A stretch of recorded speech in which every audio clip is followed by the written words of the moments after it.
Big Boss season 6 episode 80. അപ്പോൾ ഇനി 20 ദിവസം കൂടി ഉള്ളൂ. അപ്പോൾ ബിഗ് ബോസ് സീസൺ 6ന്റെ എൻഡ് ഗെയിം സ്റ്റാർട്ട് ചെയ്തിരിക്കുകയാണെന്ന് തന്നെ പറയണം. അപ്പോൾ അവസാന ദിവസങ്ങളോട്ട് എത്തിയപ്പോൾ ഗെയിം ഒന്ന് ആക്റ്റീവ് ആയ പോലെ എനിക്ക് ഫീൽ ചെയ്തു. അത്യാവശ്യം നല്ല ടാസ്കുകൾ കാര്യങ്ങളെല്ലാം കൊടുത്തുകൊണ്ട് തന്നെയാണ് തോന്നുന്നത്. ലൈവ് ഒക്കെ കാണുമ്പോൾ അത്യാവശ്യം കണ്ടിരിക്കാൻ തോന്നുന്നുണ്ട്. പഴയ ആ ഒരു ബോർഡിങ് കാര്യങ്ങളെല്ലാം മാറിയിട്ടുണ്ട്. അപ്പോൾ ഇന്നത്തെ എപ്പിസോഡ് കണ്ടപ്പോൾ എനിക്ക് പേഴ്സണലി ഫീൽ ചെയ്തത്, ലൈവ് കണ്ടപ്പോഴായാലും എപ്പിസോഡ് കണ്ടപ്പോഴായാലും എനിക്ക് പേഴ്സണലി ഫീൽ ചെയ്തത്, നമ്മൾ മെയിനായിട്ട് സീസൺ 6 നമ്മൾ ആരെങ്കിലും പറ്റി പറയുന്നുണ്ടെങ്കിൽ ജാസ്മിനെയും ജിൻഡോയും പറ്റി പറഞ്ഞല്ലാണ്ട് നമുക്ക് തുടങ്ങാൻ വേറൊരു ഓപ്ഷൻ ഇല്ല. കാരണം ഒരുപാട് വാഴകൾ നിറഞ്ഞു നിൽക്കുന്നൊരു സീസൺ ആയതുകൊണ്ട് നമുക്ക് ഉള്ളവരെ വെച്ച് നമുക്ക് അഡ്ജസ്റ്റ് ചെയ്ത് പോകേണ്ട ഒരു അവസ്ഥയാണല്ലോ. അപ്പോൾ അങ്ങനെ വെച്ച് നോക്കുമ്പോൾ ജിൻഡോയും ജാസ്മിനെയും വെച്ച് തന്നെ പറഞ്ഞ് നമ്മൾ പതിവ് പോലെ സ്റ്റാർട്ട് ചെയ്യുകയാണ്. അപ്പോൾ ജിൻഡോയുടെ ഒരു കാര്യം അവിടെ നമുക്ക് ആദ്യം നമുക്ക് മാറ്റി വെച്ചിട്ട് നമുക്ക് ജാസ്മിൻ്റെ കാര്യത്തിലോട്ട് കിടക്കാം. ജാസ്മിൻ്റെ ഗെയിം എന്ന് വെച്ച് കഴിഞ്ഞാൽ ജാസ്മിൻ കഷ്ടപ്പെട്ട് കോംബോ പിടിക്കാൻ ശ്രമിക്കുന്ന പോലെയാണ് എനിക്ക് തോന്നിയത്. കാരണം ഒരുപാട് ഇത്രയും ദിവസത്തെ എപ്പിസോഡിൽ ജിൻഡോ വരുന്നതിൻ്റെ ഓപ്പോസിറ്റ് നടന്നു പോയിരുന്ന ഒരാളാണ് ജാസ്മിൻ. അത്രയധികം ദേഷ്യത്തോടു കൂടി അങ്ങനെ എങ്ങനെയൊക്കെ മറ്റത് മറിച്ച് എന്തോരം കാര്യങ്ങളൊക്കെയാണ് ജിൻഡോ പറഞ്ഞു കൂട്ടിയത്. ആ ആൾ ചുറ്റിട്ട പോലെ ഇപ്പോൾ കോംബോ പിടിക്കാൻ ശ്രമിച്ചുകൊണ്ടിരിക്കുകയാണ്. കാരണം കണ്ടവർക്ക് മനസ്സിലാവും, ലൈവ് എപ്പിസോഡ് കണ്ടവർക്ക് മനസ്സിലാവും. ജാസ്മിൻ ജിൻഡോ ഏത് ഫ്രെയിമിലുണ്ടോ ആ ഫ്രെയിമിൽ ജാസ്മിനും ഉണ്ട്. ഇപ്പോൾ ഒരു ടോം ആൻഡ് ജെറി ഗെയിം ഇറക്കാനാണ് ജാസ്മിൻ ശ്രമിച്ചുകൊണ്ടിരിക്കുന്നത്. അതായത് ജാസ്മിൻ കോംബോ ഇല്ലാണ്ട് ഒരു ഗെയിം പ്ലാൻ അതിൻ്റെ അകത്ത് ഇല്ല എന്നുള്ളതിൽ എനിക്ക് ഫീൽ ചെയ്യുന്നത്. കാരണം ഗബ്രി പോയപ്പോൾ ഈ ശ്രീതു അർജുൻ കോംബോയുടെ ഇടയിൽ കയറി ഒരു ട്രയാങ്കിളിന് ട്രൈ ചെയ്തു. അപ്പോൾ അത് മുളയിലേ അർജുൻ നുള്ളി കളഞ്ഞതുകൊണ്ട് ആ സംഭവം അവിടെ പാളിപ്പോയി. അത് കഴിഞ്ഞ് സിജോൻ്റെ പുറകെ പോയി, അതും സിജോ നുള്ളി കളഞ്ഞതുകൊണ്ട് അതും പാളിപ്പോയി. ഇപ്പോൾ പോയിരിക്കുന്നത് ജിൻഡോയുടെ കൂടെ ഒരു ടോം ആൻഡ് ജെറി കോംബോ പിടിക്കാനാണെന്ന് എനിക്ക് തോന്നുന്നു. കാരണം ഏത് ഫ്രെയിം എടുത്തു കഴിഞ്ഞാലും ഇന്നത്തെ എപ്പിസോഡ് എടുത്ത് ലൈവ് കാര്യങ്ങളെല്ലാം വിട് ബിഗ് ബോസിൻ്റെ മെയിൻ എപ്പിസോഡ് എടുത്ത് നോക്കിയിട്ട് ജാസ്മിനെ കാണിക്കുന്ന സീനുകൾ അല്ലെങ്കിൽ ജിൻഡോയെ കാണിക്കുന്ന സീനുകൾ നോക്കിയോ, ഇവർ രണ്ടുപേരും ഉള്ളൊരു കോമ്പിനേഷനിലൂടെയാണ് കൂടുതൽ വന്നുകൊണ്ടിരിക്കുന്നത്. അത് ജിൻഡോ ജാസ്മിൻ്റെ വരെ പോകുന്നതല്ല, എല്ലാ വഴിക്കും പോകുന്ന ജിൻഡോയെ വിളിച്ച് ഇവിടെ വന്നിരിക്കുക എന്ന് പറഞ്ഞിരുത്തി അതിൻ്റെ ഇടയിലൊരു കണ്ടന്റ് ഉണ്ടാക്കിയുള്ളൊരു സംഭവമാണ് പറയുന്നത്. കാരണം ഇപ്പോൾ ജോജു ജോസഫൊക്കെ ഹൗസിൽ വന്ന് പോയതിന് ശേഷം ജാസ്മിൻ്റെ ഒരു കോൺവെർസേഷനിൽ ജാസ്മിൻ പറഞ്ഞു, പുറത്തുനിന്ന് ആര് വന്നാലും എല്ലാവർക്കും ജിൻഡോ. അപ്പോൾ ജിൻഡോക്ക് പുറത്ത് ഒരു മാസ് സപ്പോർട്ട് ഉണ്ടെന്നുള്ള കാര്യം ഹൗസിൽ എല്ലാവർക്കും മനസ്സിലായിട്ടുണ്ട്. വേറെ ആർക്കും മനസ്സിലായില്ലെങ്കിൽ ജാസ്മിന് മനസ്സിലായിട്ടുണ്ട്. കാരണം ആര് വന്നാലും ജാസ്മിൻ എക്സ്പെക്ട് ചെയ്യുന്നത് ജിൻഡോയെ പറ്റി ആരെങ്കിലും നെഗറ്റീവ് പറയുമെന്നാണ്. കാരണം അത് അകത്തിരിക്കുന്ന ജാസ്മിൻ്റെ വിചാരം ജിൻഡോ കാണിക്കുന്ന കാര്യങ്ങളൊക്കെ പുറത്ത് നെഗറ്റീവായിട്ട് പോയിട്ടുണ്ടാവുന്നതാണ്. അപ്പോൾ ജാസ്മിൻ എല്ലാവരും വന്നിട്ട് ഇതുപോലെ ജിൻഡോയെ പൊക്കി പറയുന്നത് ഒരു തരത്തിൽ അക്സെപ്റ്റ് ചെയ്യാൻ പറ്റിയിട്ടില്ല. അപ്പോൾ ഒരു കോംബോ ഇല്ലാണ്ട് അതിൻ്റെ അകത്ത് അലിഞ്ഞിരുന്ന് നടന്ന് ജാസ്മിൻ ഇപ്പോൾ പുതിയൊരു കോംബോ പിടിച്ചു, Tom and Jerry game.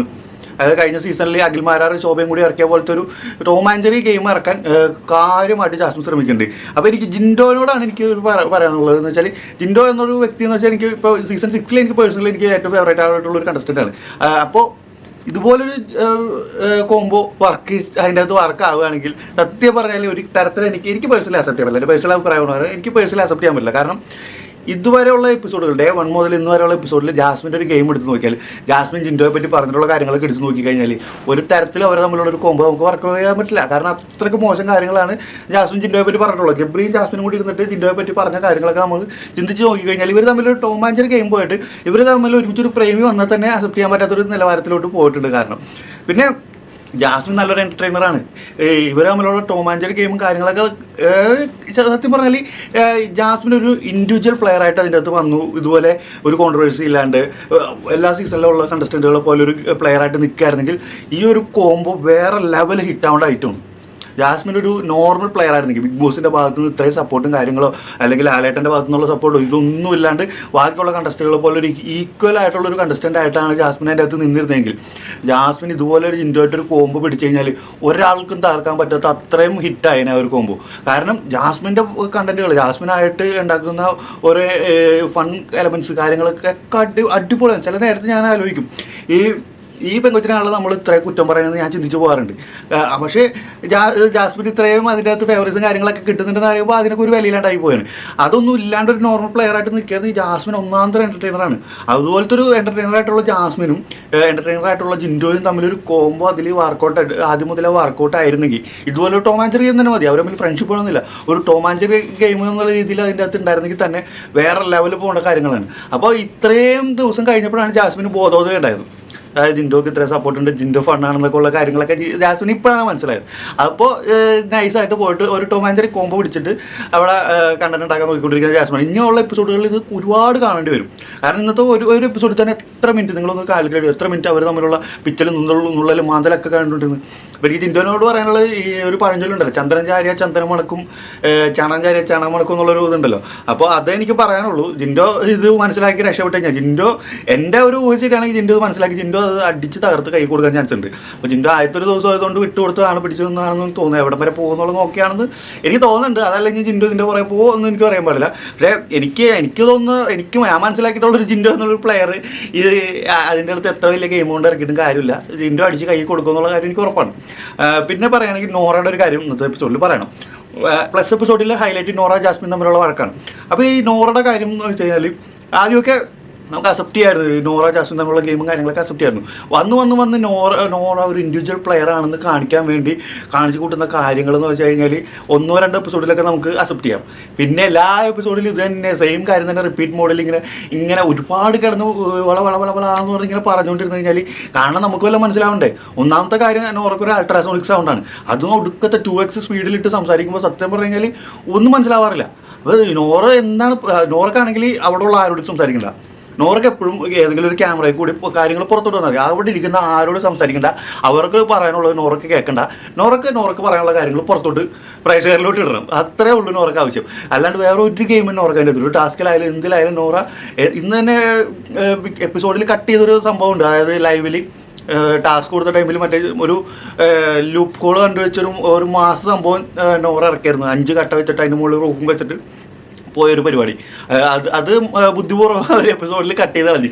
Nora അതുപോലത്തെ ഒരു മണ്ടത്തരം കാണിച്ച് രാവിലെ ചമ്മി നാറിയിരിക്കുന്ന സംഭവം ഒരു ഇതുണ്ടായിരുന്നു. അതെന്തായാലും എപ്പിസോഡിൽ കാണിച്ചില്ല. പക്ഷേ ലൈവ് എപ്പിസോഡിൽ ജാസ്മിൻ ഇട്ട് താങ്ങുന്ന സംഭവം ക്ലിയർ ആയിട്ട് കാണിച്ചിട്ടുണ്ടായിരുന്നു. അതിൽ ജാസ്മിൻ പറഞ്ഞൊരു സംഭവം, നിനക്ക് ഒറ്റയ്ക്ക് എൻ്റെ മുന്നിൽ ഇരുന്ന് ഒറ്റയ്ക്ക് പേഴ്സൺ ടു പേഴ്സൺ ആയിട്ട് സംസാരിക്കണമെങ്കിൽ സംസാരിക്കാം, ചങ്കുറ്റം ഉണ്ടോ എന്ന് ചോദിക്കുന്ന ഒരു സിറ്റുവേഷൻ ഉണ്ടായിരുന്നു. അപ്പോൾ നോറ ഒരിക്കലും തയ്യാറില്ല, ജാസ്മിനായിട്ട് ഇരുന്ന് സംസാരിക്കാൻ ഒരിക്കലും തയ്യാറില്ല. അപ്പോൾ ജാസ്മിൻ തന്നെ അതിനുള്ള റീസൺ പറയുന്നുണ്ട്. കാരണം പുറത്തുള്ള കംപ്ലീറ്റ് കാര്യങ്ങൾ, നോറയുടെ കംപ്ലീറ്റ് കാര്യങ്ങളും അറിയാവുന്ന ഒരാളാണെന്ന്. അപ്പോൾ ഞാനിപ്പോൾ ചിന്തിച്ചതെന്ന് വെച്ചാൽ ഈ നോറയും ജാസ്മിനും ഇവർ ഒരു ടീം ഉണ്ടായിരുന്നു പുറത്ത്. അതായത് ഇപ്പോഴല്ല, കുറച്ച് നാൾ മുന്നേ കോവിഡൊക്കെ വന്ന ടൈമിൽ ഇവരുടെ ഒരു ഗ്യാങ് ഉണ്ടായിരുന്നു, ഒരു ബെൽറ്റ് ക്രിയേറ്റ് ചെയ്ത് ഇവരെല്ലാവരും കൂടി അതായത് ഈ ഒരു സോഷ്യൽ മീഡിയയിലോട്ട് ഒരുമിച്ച് ഇറങ്ങിയ ഒരു സിറ്റുവേഷൻ ഉണ്ടായിരുന്നു. അപ്പോൾ ആ ഒരു ടൈമിൽ ഇവരെല്ലാവരെയും കോർഡിനേറ്റ് ചെയ്ത് പോയിരുന്ന കുറച്ച് ആളുകളുണ്ട്. അതിൽ എൻ്റെ ഒരു ഫ്രണ്ട് ഉണ്ടായിരുന്നു. എൻ്റെ ഒരു ഫ്രണ്ട് ഇവരുടെ ഇടയിലൊക്കെ ഒരു കോമൺ ഫ്രണ്ട് ആയിട്ടുണ്ടായിരുന്ന ഒരാളാണ്. അപ്പോൾ ആൾ പറഞ്ഞിട്ട് എനിക്ക് ഇവരുടെ പേഴ്സണൽ ലൈഫിൽ ഒരുപാട് കാര്യങ്ങൾ അറിയാം. ഈ ജാസ്മിനേക്കാളും കൂടുതൽ നോറയുടെ കാര്യങ്ങൾ എനിക്കറിയാം. അപ്പോൾ നമ്മൾ ഈ ഒരു ചാനലിൽ ഈ ഷോയിലെ കാര്യങ്ങൾ, എപ്പിസോഡിൽ വരുന്ന അല്ലെങ്കിൽ ലൈവിൽ വരുന്ന കാര്യങ്ങൾ മാത്രം സംസാരിക്കാറുള്ളൂ. ഒരു പുറത്തുണ്ടായ ഒരു കോൺട്രവേഴ്സി നമ്മളൊരു ദിവസത്തെ എപ്പിസോഡിൽ നമ്മൾ ആഡ് ചെയ്തിട്ടില്ല. നമ്മളൊരു എപ്പിസോഡിൽ എൻ്റെ ചാനലിൽ വീഡിയോ കാണുന്നവർക്ക് മനസ്സിലാവും, ഞാനിവിടെ എപ്പിസോഡിൽ എന്ത് വരുന്നു അതേ ഞാൻ പറയാറുള്ളൂ. പുറത്തെ കാര്യങ്ങൾ ഞാനൊന്നും ചർച്ച ചെയ്യാറില്ല. അപ്പോൾ ഞാൻ ഈ നോറയെ പറ്റി അറിഞ്ഞ കാര്യങ്ങളും അവർ കുറച്ച് കോൺവെർസേഷനും കാര്യങ്ങളൊക്കെ ഞാൻ എൻ്റെ ചാനലിൽ ഇട്ട് കഴിഞ്ഞാൽ എനിക്ക് ഇത് നല്ല രീതിയിൽ റീച്ച് കിട്ടുമെന്ന് എനിക്കറിയാം. പക്ഷേ ഞാനത് ഇടാത്തത് എന്താണെന്ന് വെച്ചാൽ ബിഗ് ബോസുമായിട്ട് റിലേറ്റഡ് അല്ലാത്ത കാര്യങ്ങളായതുകൊണ്ടാണ്. അപ്പോൾ ഞാനിത് പറഞ്ഞതെന്ന് വെച്ചാൽ ഇവരുടെയൊക്കെ പേഴ്സണൽ കാര്യങ്ങൾ ഒരു ഏകദേശം ഐഡിയ എനിക്കുണ്ട്. അതുകൊണ്ട് തന്നെയാണ് ഡേ 1 മുതൽ ഞാൻ പറഞ്ഞു പ്രഡിക്ഷൻ ലിസ്റ്റിൽ ജാസ്മിനും നോറയും കണ്ടെന്ന് ഇപ്പോൾ തന്നെ ഞാൻ പറഞ്ഞതാണ് ഈ സീസണിലോട്ട് ഇവരെ വരുത്തരുത് എന്ന് ഞാൻ പറഞ്ഞിട്ടുള്ള ഒരാളാണ്. എൻ്റെ പഴയ വീഡിയോസ് നോക്കിയാൽ അറിയാം. അന്ന് മുതൽ ഇന്ന് വരെ എനിക്ക് പേഴ്സണലി ഒരു തരത്തിൽ അക്സെപ്റ്റ് ചെയ്യാൻ പറ്റാത്ത 2 ക്യാരക്ടേഴ്സാണ് ഈ ജാസ്മിനെന്ന് പറയും. എടുത്ത് പറയുകയാണെങ്കിൽ നോറ, ജാസ്മിനെ ഞാൻ പിന്നെ അഡ്ജസ്റ്റ് ചെയ്യാം. പക്ഷേ നോറയുടെ ക്യാരക്ടർ ഞാൻ അറിഞ്ഞിട്ടുള്ള കാര്യങ്ങളൊക്കെ വെച്ച് നോക്കുമ്പോൾ ഒരു തരത്തിൽ നമുക്ക് അക്സെപ്റ്റ് ചെയ്യാൻ പറ്റാത്തൊരു ക്യാരക്ടറാണ്. പക്ഷേ ഞാനതെല്ലാം പറഞ്ഞ എപ്പിസോഡിലെ കാര്യങ്ങൾ മാത്രമേ ഞാൻ സംസാരിക്കാറുള്ളൂ. അപ്പോൾ ഇന്ന് ജാസ്മിൻ ആ ഒരു വിഷയം ഹൗസിലെടുത്തിട്ടു പേഴ്സൺ ടു പേഴ്സൺ സംസാരിക്കാൻ താല്പര്യമുണ്ടെന്ന്. അതായത് ഒരു 6 മില്യൺ ഫോളോവേഴ്സ് നോറയ്ക്ക് എങ്ങനെ കിട്ടി എന്നുള്ളൊരു സംഭവം കാര്യങ്ങളൊക്കെ ഉണ്ട്. അപ്പോൾ അതൊക്കെ പറയുവാണെങ്കിൽ സത്യം പറഞ്ഞു കഴിഞ്ഞാൽ ജാസ്മിൻ അതെല്ലാം എടുത്തിട്ട് കഴിഞ്ഞാൽ നോറയ്ക്ക് പിന്നെ അതിൻ്റെ അകത്ത് നിന്നിട്ട് കാര്യമില്ല, ഇറങ്ങി പോകാമെന്നല്ലാണ്ട് വേറെ ഓപ്ഷൻ ഇല്ല. അതുകൊണ്ട് തന്നെയാണ് നോറ അവിടെ പോയിട്ട് ഇപ്പോൾ നോറയുടെ പരിപാടി ഉണ്ടല്ലോ, പണ്ട് ബാത്റൂമിൽ പോയിരുന്ന് ക്യാമറ നോക്കി സംസാരിക്കണ വിട്ടിട്ട് ഇപ്പോൾ ഇരുന്ന് കാർപ്പറ്റിൽ പുല്ല് പറിക്കുന്ന പരിപാടി. എന്താണെന്നറിയില്ല, എല്ലാ ദിവസം എന്തെങ്കിലും സംസാരിച്ച് കഴിഞ്ഞാൽ എന്തെങ്കിലും ഒരു വിഷയമൊക്കെ കഴിഞ്ഞ് കഴിഞ്ഞാൽ ഓടിപ്പോയിട്ട് കാർപ്പറ്റിൽ ഇരുന്ന് പുല്ല് പറിക്കുന്നുണ്ട്. എന്താണ് ചെയ്യണമെന്ന് എനിക്ക് മനസ്സിലായിട്ടില്ല.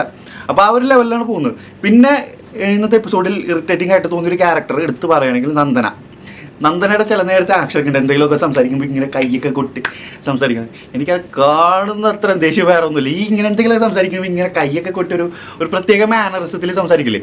അപ്പോൾ വളരെ ലോ ലെവലിലുള്ള ക്യാരക്ടറായിട്ടാണ് എനിക്ക് അതൊക്കെ കാണുമ്പോൾ, ഓപ്പണായിട്ട് പറയല്ലോ, നന്ദനയുടെ ചില നേരത്തെ ആറ്റിറ്റ്യൂഡും കാര്യങ്ങളൊക്കെ കാണുമ്പോൾ വളരെ മോശം ക്യാരക്ടറായിട്ട് എനിക്ക് പേഴ്സണലി ഫീൽ ചെയ്യാറുണ്ട്. നമ്മൾക്കൊക്കെ ഒന്നും എന്നോടൊന്നും സംസാരിക്കേണ്ട അങ്ങനെ നമ്മൾ പറയാറില്ലേ, ആ ഒരു ക്യാരക്ടറായിട്ട് എനിക്ക് നന്ദനെ ഫീൽ ചെയ്യാറുണ്ട്. നന്ദനെ പിന്നെ കുറച്ച് ഏട്ടായിമാരെല്ലാവരും കൂടി കൊഞ്ചിച്ച് ഒരു കാന്താരിയായിട്ട് അതിൻ്റെ അകത്ത് കൊണ്ടു നടക്കുന്നതുകൊണ്ട് അത്യാവശ്യം സ്ക്രീനിൽ കണ്ടുപോകുന്നു എന്നല്ലാണ്ട് അതിൻ്റെ അകത്ത് പ്രത്യേകിച്ച് കണ്ടന്റ് ഒന്നും, നല്ല കണ്ടന്റ് ഉണ്ട്, ഇഷ്ടമായ കണ്ടന്റ് അതിൻ്റെ അകത്ത് ഉണ്ടാക്കുന്നു. പക്ഷെ നല്ലൊരു കണ്ടന്റ് നന്ദനയുടെ ഭാഗത്ത് നിന്ന് ഇതുവരെ ഉണ്ടായിട്ടില്ല.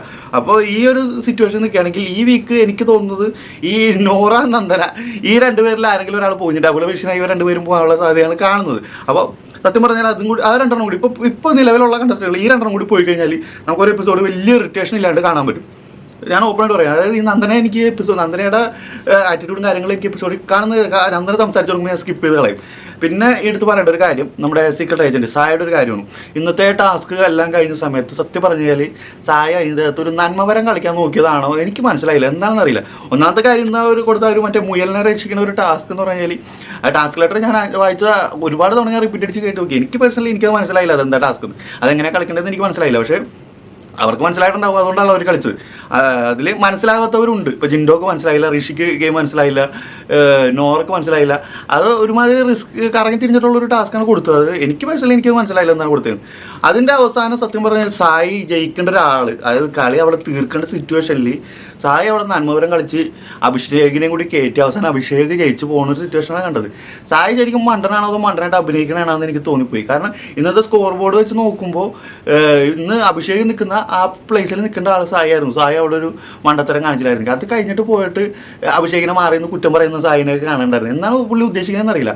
അപ്പോൾ ഇതുപോലെ ഗെയിം ഭയങ്കര ഗെയിമൊക്കെ അനലൈസ് ചെയ്ത ഒരാളകത്ത് പോയിട്ട് കാണിച്ചു കൊടുക്കുന്നത് പറഞ്ഞാൽ ബിഗ് ബോസ് ഹൗസിൻ്റെ അകത്ത് അരിക്ക് നഷ്ടം എന്നേ പറയാനുള്ളൂ. കാരണം അതിൻ്റെ അകത്ത് അരി തിന്ന് തീർക്കാന്നല്ലാണ്ട് ഈ സായിനെ കൊണ്ട് അതിൻ്റെ അകത്ത് ഇതുവരെ ഒരു ഉപകാരം ഉണ്ടായിട്ടില്ല. അപ്പോൾ ഈ ടോപ്പ് 10 വന്ന് നിൽക്കുന്ന സിറ്റുവേഷനിൽ അതിൽ ഒരു മികച്ച പ്ലെയർ എന്ന് പറയാൻ ഒന്നോ രണ്ടോ പേര് ഒഴിച്ചു കഴിഞ്ഞാൽ ബാക്കി ആരും അതിൻ്റെ അകത്ത് നിൽക്കാൻ യോഗ്യതയില്ല. അത്രയ്ക്ക് നല്ലതായിട്ട് വന്ന ആളുകളെല്ലാം ഒരു പുറത്താക്കി ഇപ്പോൾ അവസാനം ഒന്നിനും കൊള്ളാത്ത കുറച്ച് വാഴകളെ വെച്ചിട്ട് ഒരു ടാസ്ക് കൊടുത്ത് കളിപ്പിക്കുന്ന പോലെയാണ് എനിക്ക് തോന്നുന്നത്. ഇതിൽ ടിക്കറ്റ് ഫിനാലെ ഒന്നും കൊടുക്കുന്നത് എല്ലാവരും ഡയറക്റ്റ് എലിമിനേഷൻ ഇട്ടിട്ട് അവസാനം ആരും തന്നെ അവർക്ക് കപ്പ് കൊടുത്ത് വിടുക. കപ്പ് എന്തായാലും ജാസ്മിന് കൊടുക്കുമെന്നുള്ളൊരു നിലപാടിലാണ് ബിഗ് ബോസ് നിൽക്കുന്നത്. ബിഗ് ബോസിൻ്റെ ടീമുകളൊക്കെ പറയുന്നത് ജിൻഡോ പോലുള്ള ഒരാൾക്ക് കപ്പ് കൊടുത്തു കഴിഞ്ഞാൽ ഇത് ആ ഒരാൾ ടൈറ്റിൽ വിന്നർ ആയിക്കഴിഞ്ഞാൽ, അതായത് ഒരു മണ്ടൻ ലേബിൾ കിട്ടിയ ഒരാൾ ടൈറ്റിൽ വിന്നർ ആയിക്കഴിഞ്ഞാൽ അത് ഷോയുടെ ക്രെഡിബിലിറ്റിയെ ബാധിക്കും എന്നുള്ള നിലപാടാണ് അവർ ഇപ്പോൾ കറൻ്റ്ലി അവർ സ്വീകരിച്ചേക്കണം. അപ്പോൾ അത് വെച്ച് നോക്കുമ്പോൾ അവർ ജിൻഡോക്ക് കപ്പ് കൊടുക്കാനൊക്കെ മാക്സിമം ഒരു ട്രൈ ചെയ്യും. പിന്നെ വോട്ടിൻ്റെ ബേസിലാണ് ഇത് മുന്നോട്ട് പോകുന്നതെങ്കിൽ ജിൻഡോ കപ്പ് തൂക്കും എന്നുള്ള കാര്യത്തെ എഴുതി വെച്ചോ. ഈ നമ്മൾ ചെയ്യുന്ന വോട്ട് എന്നൊരു സംഭവത്തിന് ഒരു സത്യം ഉണ്ടെങ്കിൽ അതിൻ്റെ ബേസിലാണ് അതിൻ്റെ അകത്ത് ഒരാൾ നിർത്തുന്നതെങ്കിൽ ജിൻഡോ കപ്പ് തൂക്കും. പക്ഷേ ഇപ്പോൾ പുറത്ത് വന്ന ആളുകളൊക്കെ പറയുന്നത് ഇപ്പോൾ അൻസുബ ആയാലും പുറത്ത് വന്നതിന് ശേഷം സംസാരിച്ച കാര്യങ്ങളൊക്കെ വെച്ച് നോക്കുമ്പോൾ നമ്മൾ കൊടുക്കുന്ന വോട്ടിലും അവിടെ തിരിമറി നടത്തുന്നുണ്ട് എന്നാണ് നമുക്ക് പേഴ്സണലി ഫീൽ ചെയ്യണത്. അപ്പോൾ എന്തായാലും നമ്മൾ കാത്തിരുന്നതിൻ്റെ കാരണം എന്ത് സംഭവിക്കാൻ അതിൻ്റെ അകത്ത്, കാരണം അവർ അതിൻ്റെ അകത്ത് മാക്സിമം ട്രൈ ചെയ്യുന്നു. ജിൻഡോ എന്നൊരു വ്യക്തിയെ താഴ്ത്താനായിട്ട് മാക്സിമം ട്രൈ ചെയ്യുന്നുണ്ട്. കാരണം ഇന്നത്തെ എപ്പിസോഡിൻ്റെ തുടക്കം തന്നെ ഇന്നത്തെ ലൈവ് കണ്ടവർക്ക് മനസ്സിലാവും ആവശ്യത്തിൽ കൂടുതൽ കണ്ടന്റ് ഉണ്ടായ ദിവസമാണ് ഇന്നത്തെ. എന്നിട്ടും ഇന്നത്തെ എപ്പിസോഡ് മെയിൻ എപ്പിസോഡ് തുടങ്ങുന്നത് തന്നെ ജിൻഡോ കിച്ചണിൽ കിടന്ന് അടിയുണ്ടാക്കുന്ന ഒരു കാര്യം കാണിച്ചിട്ടാണ്. അപ്പോൾ അവിടെ സത്യം പറഞ്ഞ അടിയല്ല, പുള്ളി പറയുന്നു എനിക്ക് ഇന്നലത്തെ ഫുഡ്, അതായത് ഇന്നലെ ഉണ്ടാക്കിയ ഫുഡ് വേണ്ട, ഞാൻ ദോശ ഉണ്ടാക്കി കഴിച്ചോളാം എന്ന് പറഞ്ഞ് നിൽക്കുന്ന സംഭവമാണ്. അത് നമ്മുടെ ആരാണ് ശ്രീതു എതിർക്കുന്നു. ഇത് കഴിച്ചേ വേറെ ഉണ്ടാക്കാൻ പറ്റില്ല, ഇത് കഴിച്ചാൽ മതി എന്നൊക്കെ പറയുന്ന ശ്രീതു ആണെങ്കിലും അവിടെ കേട്ടപ്പോൾ തന്നെ ഓടി വന്ന് ജിൻഡോ ചേട്ടന് ദോശ ഉണ്ടാക്കി കൊടുക്കാൻ പോകുന്ന ജാസ്മിൻ ആണെങ്കിലും സത്യം പറഞ്ഞാൽ അവിടെ ആ ഒരു ക്യാമറയുടെ ആംഗിൾ ഫോക്കസ് ചെയ്താക്കുന്നത് ജിൻഡോ കിച്ചണിൽ കിടന്ന് അടിയുണ്ടാക്കുന്നു എന്നുള്ള രീതിയിലാണ്. അതിൽ നിന്ന് തന്നെയാണ് എപ്പിസോഡ് തുടങ്ങുന്നത്. അപ്പോൾ അത്രയും നല്ല കണ്ടന്റുകൾ ആഡ് ചെയ്യാനുള്ള ഒരു സിറ്റുവേഷൻ ഉണ്ടായിട്ടും അതെല്ലാം കട്ട് ചെയ്ത് കളഞ്ഞ് ഈ ഒരു ജിൻഡോയെ നെഗറ്റീവ് ആക്കാനുള്ളൊരു സംഭവം ഇട്ടിട്ടൊരു എപ്പിസോഡ് തുടങ്ങുമ്പോൾ നമുക്ക് കോമൺ സെൻസ് വെച്ച് ചിന്തിച്ചാൽ മതി. ജിൻഡോയെ നെഗറ്റീവ് ആക്കാൻ അവിടെ കിടന്ന് മാക്സിമം ട്രൈ ഉണ്ട്. ജിൻഡോയുടെ ഔട്ട്പുട്ടുകൾ, ജിൻഡോയുടെ കണ്ടന്റുകൾ നമ്മളിലേക്ക് എത്തുന്നത് നമ്മൾ ആലോചിച്ച് നോക്കും. ഒരാൾ ഇത്രയും തടയാൻ ശ്രമിക്കുന്നുണ്ടെങ്കിൽ അയാൾ അതിൻ്റെ അകത്ത് ചെയ്യുന്ന പല കാര്യങ്ങളും മുക്കിയിട്ടുണ്ടാവും, എന്തോരം കണ്ടന്റ് മുക്കിയിട്ടുണ്ടാവും. പുള്ളി ചെയ്യുന്ന കാര്യങ്ങൾ നമുക്ക് കിട്ടുന്ന ഒരു ചെറിയ അംശത്തിൽ നിന്നാണ് നമുക്ക് അയാളോടുള്ള ഇത്രയും വലിയ ഇഷ്ടം, ഇത്രയും വലിയൊരു പ്രേക്ഷക സപ്പോർട്ട് ഉണ്ടായിരിക്കുന്നത്. അപ്പോൾ പുള്ളി അതിൻ്റെ അകത്ത് സത്യം പറഞ്ഞാൽ ഇതുപോലെ പാർഷ്യാലിറ്റിയും കാര്യങ്ങളും ഒന്നും ഇല്ലാണ്ട് ഒരു പക്ക ഒരു ഗെയിം ഷോ ആക്കി, ഒരു പെർഫെക്റ്റ് ഒരു ഷോ ആക്കി കൊണ്ടുപോയിരുന്നെങ്കിൽ ഒരുപാട് കണ്ടന്റുകൾ നമുക്ക് കിട്ടിയേനെ. പലരെയും ഇപ്പോൾ ജിന്നുവിനെ മാത്രമല്ല പലരെയും നല്ല കണ്ടന്റുകൾ കിട്ടിയിട്ടുണ്ട്. ഇപ്പോൾ അൻസിബ പുറത്തിറങ്ങിയിട്ട് പറഞ്ഞ കുറച്ച് കാര്യങ്ങളിൽ അൻസിബ പറയുന്നത്, അതായത് അൻസിബയെ പറ്റി പറയുന്നതെന്ന് പറഞ്ഞാൽ അൻസിബ ഇരുന്ന് പരദൂഷണം പറയുന്ന കാര്യങ്ങൾ മാത്രം പുറത്ത് വിട്ടാൽ മതി, അല്ലെങ്കിൽ കിച്ചണിൽ നിന്ന് കുക്ക് ചെയ്യുന്ന കാര്യങ്ങൾ മാത്രം പുറത്ത് വിട്ടാൽ മതി. അപ്പോൾ ഈ ഷോ ഡയറക്ടർക്ക് തീരുമാനിക്കാം പുറത്തോട്ട് എന്ത് പോകണം എന്നുള്ളത്, നമ്മൾ എന്ത് കാണണം എന്നുള്ളതൊക്കെ ഷോ ഡയറക്ടർക്ക് വിചാരിക്കാം. അപ്പോൾ അത്രയും വലിയൊരു റിസ്ക് ഏറ്റെടുത്ത് അതിൽ നമുക്കൊരു കണ്ടന്റ് എത്തിക്കുക എന്ന് പറഞ്ഞാൽ അതിൻ്റെ അകത്ത് അവർ നല്ലോണം സ്ട്രഗിൾ ചെയ്യുന്നുണ്ട്. എന്തായാലും വെയിറ്റ് ചെയ്യാം, ഇനിയൊരു 20 ദിവസം കൂടെ ഉള്ളൂ. അപ്പോൾ എന്തായാലും ബാക്കി കാര്യങ്ങൾ നമുക്ക് നാളത്തെ എപ്പിസോഡ് കണ്ടിട്ട് സംസാരിക്കാം. അതുവരെ ബൈ.